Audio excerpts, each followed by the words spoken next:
You know, they say emotional disconnection is one of the biggest, if not the biggest factor in divorce. You can be in the marriage and not be married, something like that. Today we're talking about a subject that is very common.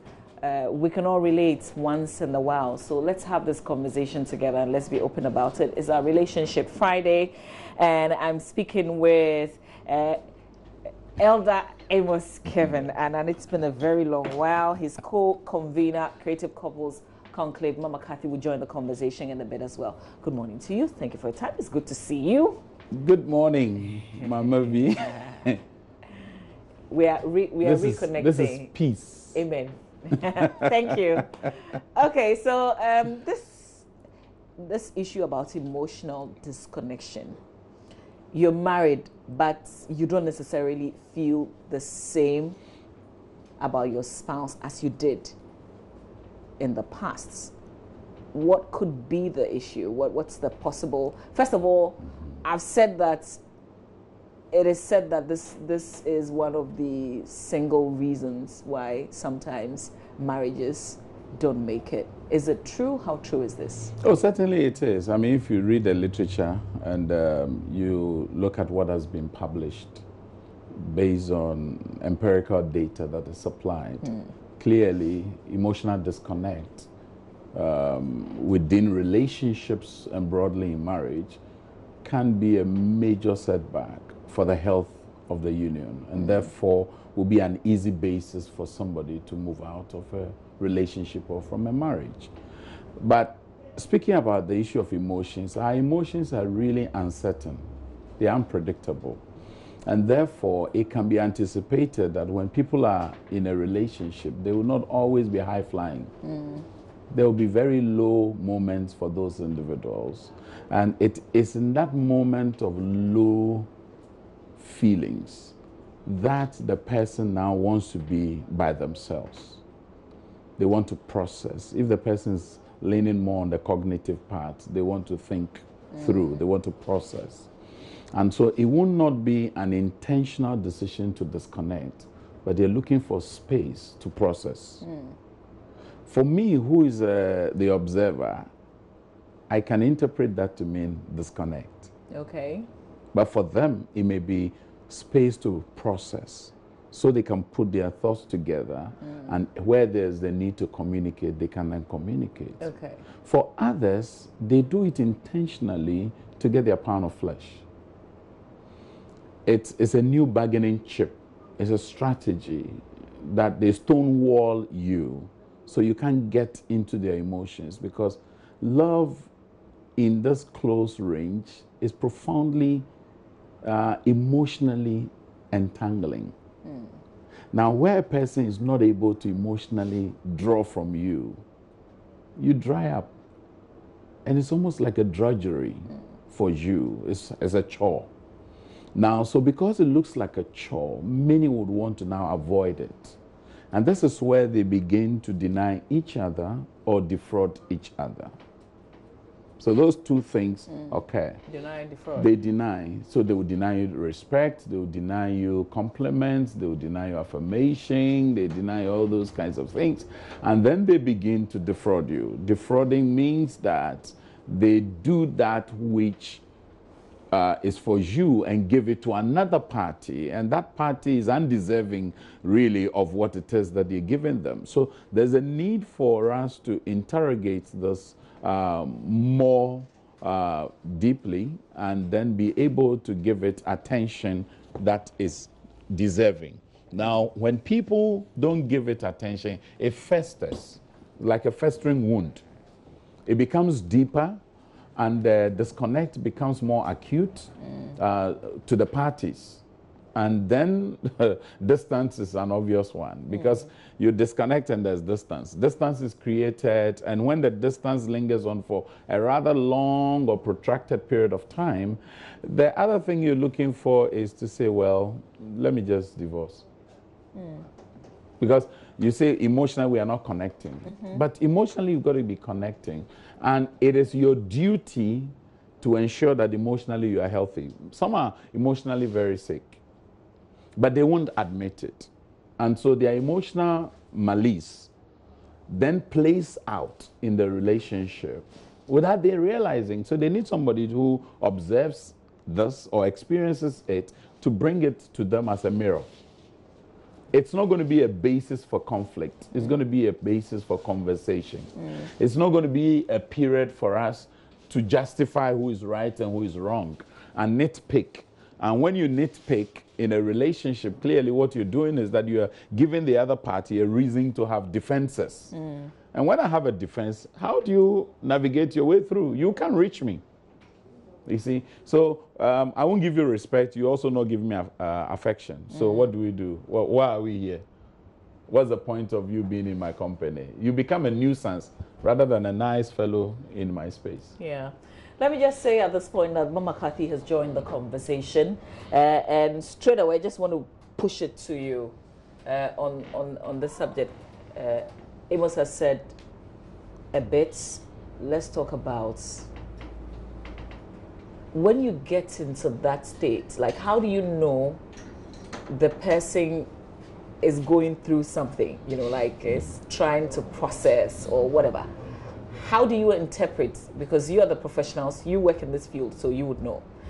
But how do I know that he's going through something and he needs the space? It doesn't mean that he is totally disconnecting or going away from me. Interestingly, the two dimensions work both side by side. There are some who are completely disconnected. It's not that they are looking for space. And that could be as a result of upbringing. Their emotions were suppressed. So they have come into marriage and you're expecting them to give you what they don't have. They've never experienced it. A typical example probably will be for some husbands who came from homes that when emotions were supposed to be shown, supposed to be expressed, the parent or caregivers or whoever would have said, men don't act like that. And so they have been used to ways men were supposed to act. And they are coming into marriage. And probably you came from a home where there was so much emotions and attachment and all of those things. And you're dealing with a person who is not used to that. What you need to do is give the person time and then act out what you want the person to also, you know, probably give to you emotionally, you know. So at the end of the day, what are we looking at? For a person who probably is dealing with an issue and needs a little bit of space to be able to process the issue very well, I believe that in marriage you should be able to respect that. You should be able to find out what the person is, even if the person... But should the person communicate to you that this is it, I am distant because I have a lot of challenges. There are some people who don't talk. To deal with it. The reality is that the person should communicate. But what if you're married to a person who is not ready to even express? What do you do? Okay, so that's where my question comes in. How do you know that they're going through a specific thing? So you need to give them... The person detaches. The person is not ready to talk. The person is not ready to share emotions. The person is not... He just shuts down. He shuts down. And you know that the person is seriously dealing with issues, because what emotions is all about connectivity. And if the person is not connecting with you, you know that there is something wrong. And so what you do is, depending on the person you are in relationship with, because people are different. There are people that when you notice that, you give them space and they are comfortable with the space. There are also people that when you notice that you want to give them space, they blame you as being a part of their disconnect. So you've got to be able to know the dynamics that applies to your own relationship and work within the framework of that dynamics. Some people will just need a little bit of space where you are not too forceful. You don't want to pull out so much from them. And what will my advice normally in such instances is, be whatever you can be, but allow that space to reign. Allow that time. And if you cannot communicate verbally, you can use technology. Baby, I know that you may be going through something. I'm not going to force you to talk. But anytime you feel like you want to talk, I'm available. You keep pumping. I love you. I may not understand why you are this. Because sometimes, you see, it's natural when a person shuts down for you to also shut down, because probably you've tried a few things, it's not working. So you want to also show the person that you equally, you are a human being. But it doesn't really apply like that. If you keep on, you know, trying to show the other person or show your partner that you are equally a human being and you are dealing with issues and you are not venting your emotions and all of that on the person, is going to be a war that may never end. But I always advise, use telephone if you have, use email, whatever means of communication you can. Push information across to the other person.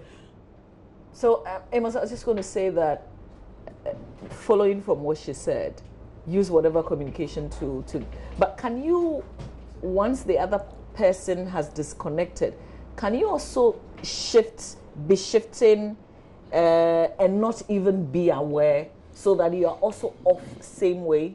You're doing your thing, I'm doing my thing. You see, the thing is, if you disconnect and I become disenchanted, clearly I can't get into your space. That's true. So both of us will be struggling with something that only us can explain. So there will be the need for reasonability.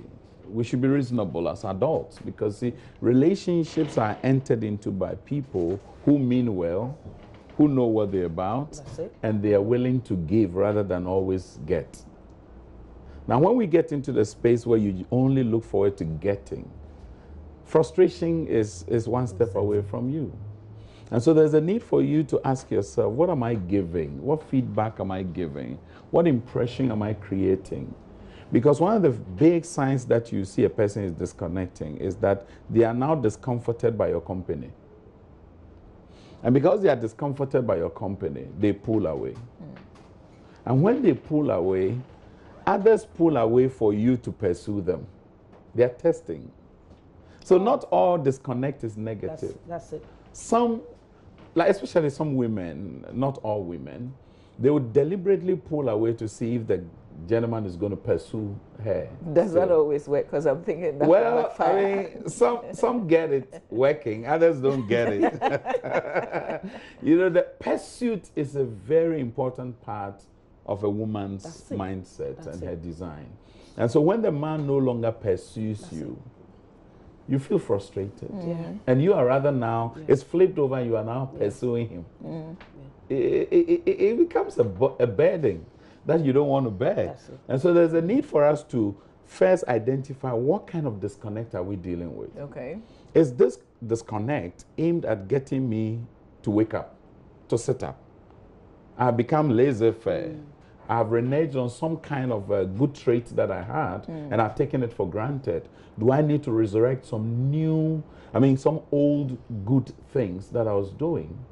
Or is this disconnect based on a certain disenchantment in the person? They are discomforted by a certain behavior you're putting up, a certain way of communication, a certain new style on your social media, because you can practice fubbing, which is a new lexicon, 2012 was introduced. And that is phone and snobbing put together, fubbing. So you're sitting with somebody, they're actually fubbing you without realizing that's what you're doing. And that means that they consider those from a distance more significant than you who is close. So if that's what you want, I leave you to be. So you also disconnect. Very common now. And that's a very common thing. But really, the question is that the solution? Okay, no. but I think that I've asked this before. What if I have said it and you're still doing the same old things? What should I do? I mean, I find something else for myself, right? Which is very, very I also get comfortable doing something else. And then interestingly, the marriage wouldn't have any future. Because if you allow that to continue for so long, you lose touch of yourselves. And marriage is all about relationship, harmonious relationship. So what do you do when you discover that the other person is engaged in whatever gives him or her pleasure outside of you? Love yourself. People love to watch that whatever they are doing with ill intention, which they may not even know, is not rubbing off on you negatively. So I noticed that you are engaged with your phone, you are chatting, you are at work, when you're with friends, you are all exuberant and all that, and when you come to me, you shut down. The natural tendency is for me to shut down. But I may not shut down. Advice is don't shut down. If you are on the receiving side, let's assume I'm a woman, and I'm noticing these around my husband. I will still be your wife. I will love you, I will give all your attention, but I will love me so much, because men like to hunt. Men like to, some men, okay, let me not generalize. Let me not generalize. That's I good. think naturally men like to hunt anyway. Well, men are driven by the adventure drive. Yes, so, adventure. They just want to know that they are in charge and they can, you know, call the shot and pursue after. And so when a man does certain things, women are very emotional. Things get at them very easily. But the antidote to emotional detachment that you notice from your husband is ability to love yourself so much, treat yourself well, take yourself out, dress well, carry yourself well, engage in productive things. When once you do that, some men will begin to wonder what's going on. Okay, Mama Kathy, let me ask you a girly question. Where do you get that drive to do what you're asking us to do when we find ourselves beautiful there? Question. Beautiful question. Where do you get that drive from? It's inside of you. Every one of us, get your self-esteem back. Get your self-confidence back.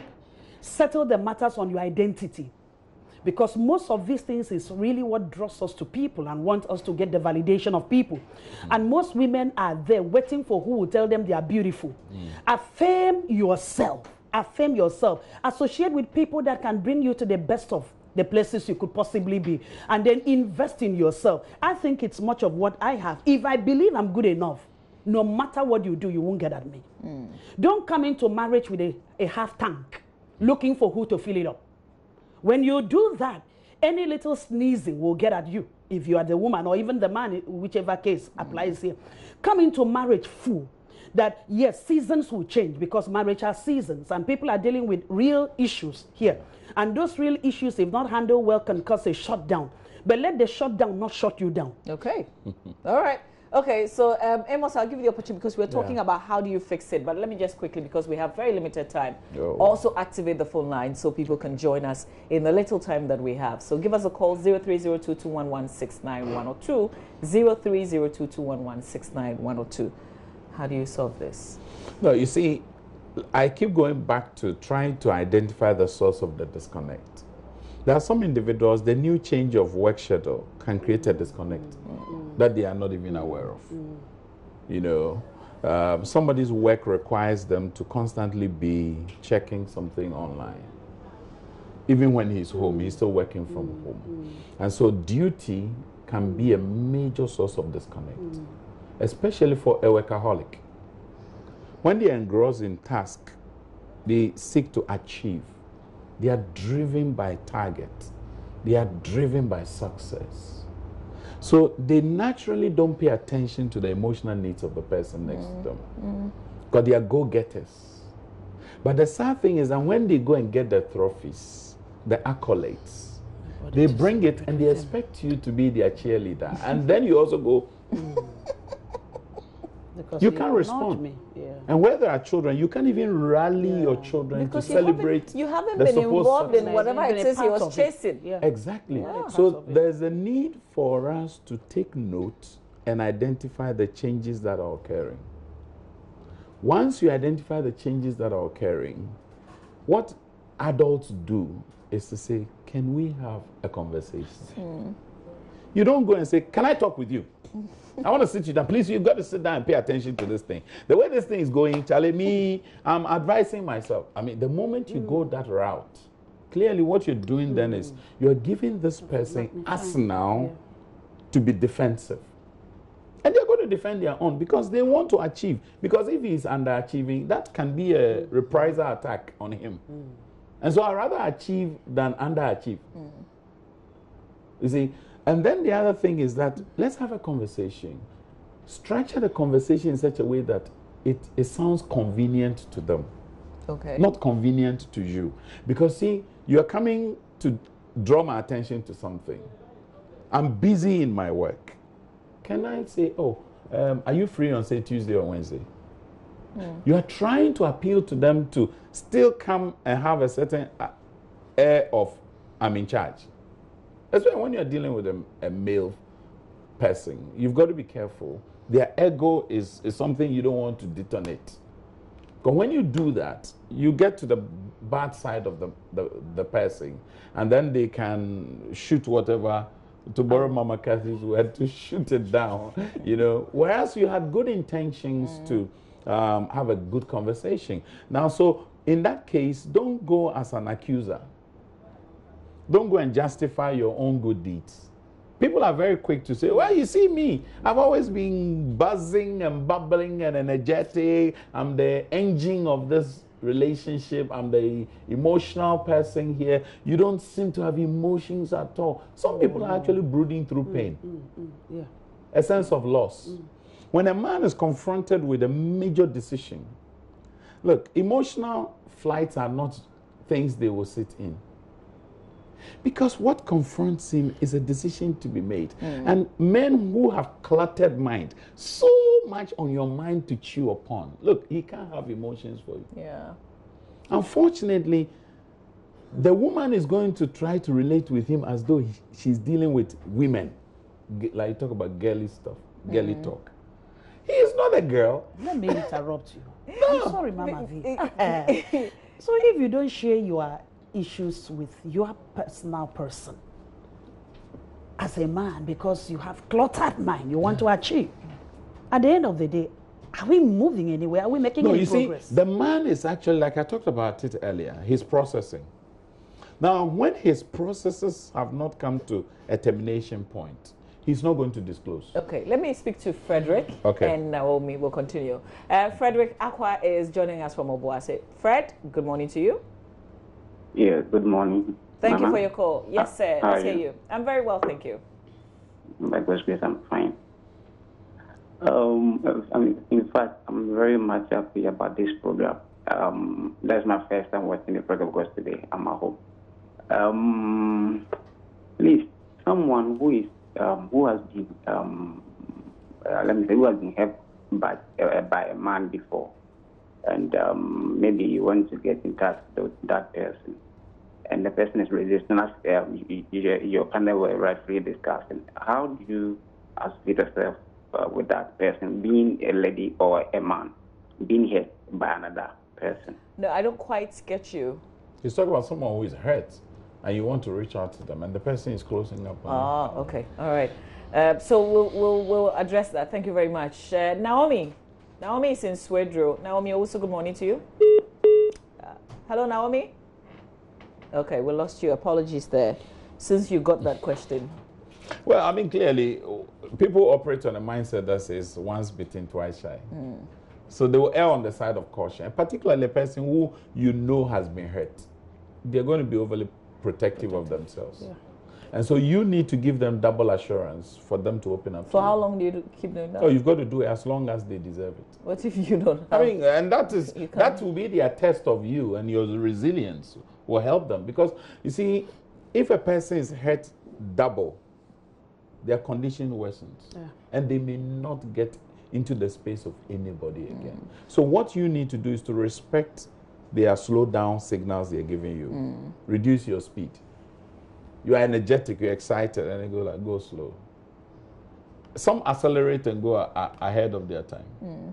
And in a marital situation, yeah, you just need to give the person a little bit of space. Okay. But if you are not yet married, I believe that you should be able to talk things over and then assure the person, because assurance is very critical. Okay.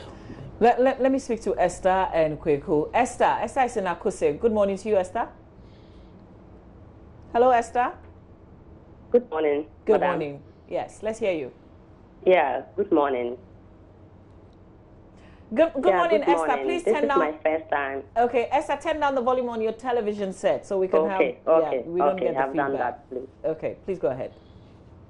Please, I've been married for 5 years now, but I was just listening to the program, and I would like to take a Reverend's number, because I have some problems and I want.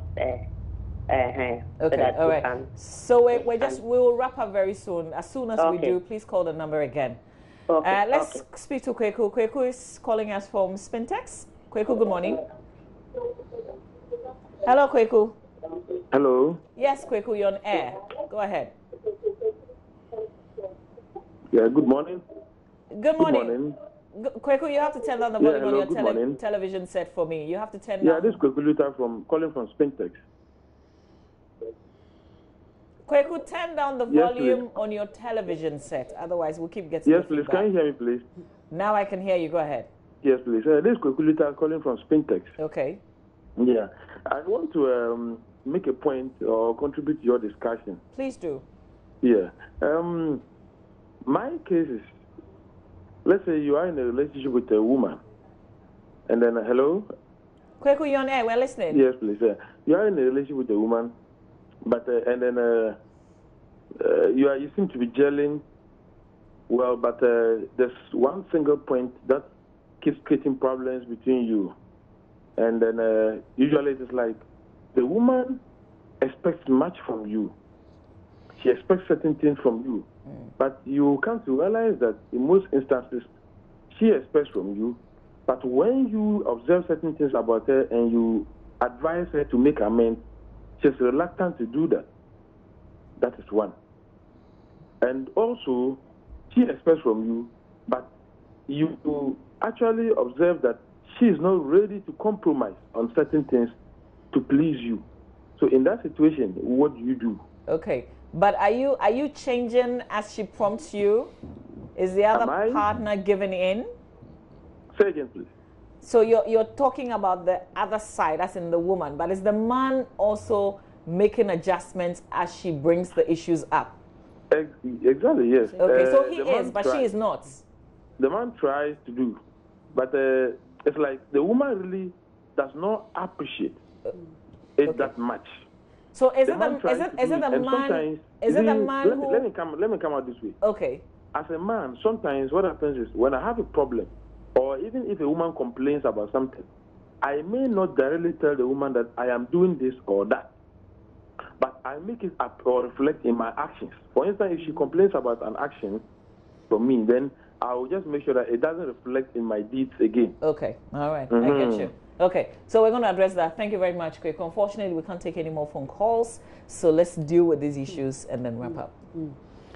I think I have a problem sometimes with people. I know that it's also the effect of upbringing, you know, where you are changing, but you don't want it visibly manifest. You don't talk about it. You just want your actions to speak. Some other people want you to just say, I'm sorry, or I'm making a effort at changing. Don't assume that the person will watch you and just pick all of their body language that shows that you are changing. Okay. So in that case, I would expect that Kweku, whatever changes he's making, he'll call the lady down, sit the lady down, and let the lady know, I am making effort at changing in these areas and aspects that you're complaining about. And I also demand a corresponding action. I'll give you time, but I want us to talk, because this relationship has no life if we do not come to a place where when we notice whether the bleeps or the crises or the clashes and we're willing to work on them, then we're not going to go anywhere. Okay. Yeah. All right. Well, I think there are two types of persons also that needs to be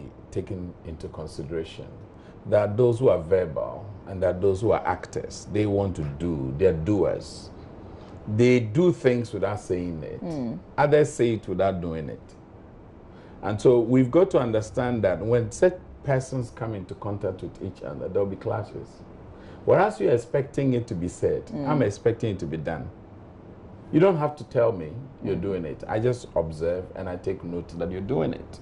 For others, you have to say it. Even when they've done it, you have to affirm it. And so Kweku needs to help his wife, because he says he's married, that is his wife. He needs to help the wife appreciate the changes that are occurring. And when he sees them, he needs to verbalize it for her to hear that, oh, you've shifted. Because, see, people adjust, but not all of us are swift adjusters. Others are slow with the adjustment. And their slowness can frustrate you, who is a quick adjuster. And so the differences, usually our differences is what creates a major nightmare for us. Because I want to love you like I want to be loved. You also want to be loved like you want to be loved. Exactly. And I always say that marriage is always entered into by two selfish individuals.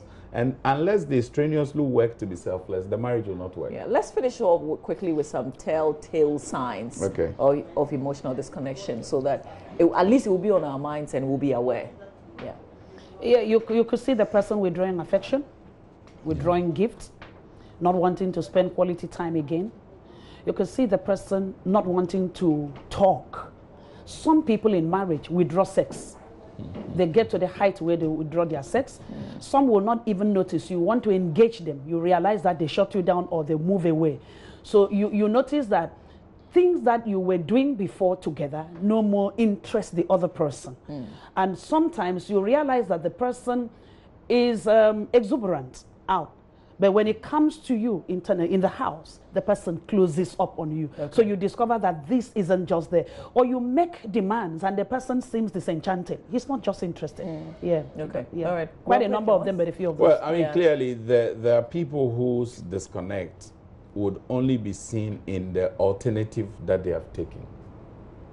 So for instance, the alternative may be virtuous, like doing work in church, getting busy with service, sacrifice, doing humanitarian activities, because they want to avoid closeness with you. There are others who also, the alternative is viceful behavior that is reprehensible, not very welcome.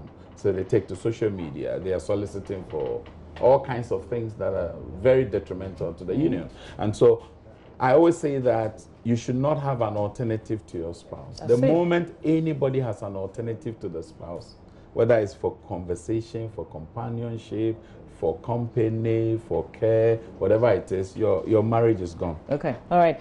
Thank you very much. And I promise you, we'll talk about the Creative Couples Conclave, which is coming up on the 24th of May, the next time we meet. No worries. Yeah. Okay. So, but we will share the numbers with you if you want to speak to them. Call right after I wrap up. 030221169102. Mama Kathy. Amos. No, I want to say Elder. Elder Amos. Thank you very much. Stay with us. We've got other stuff coming your way.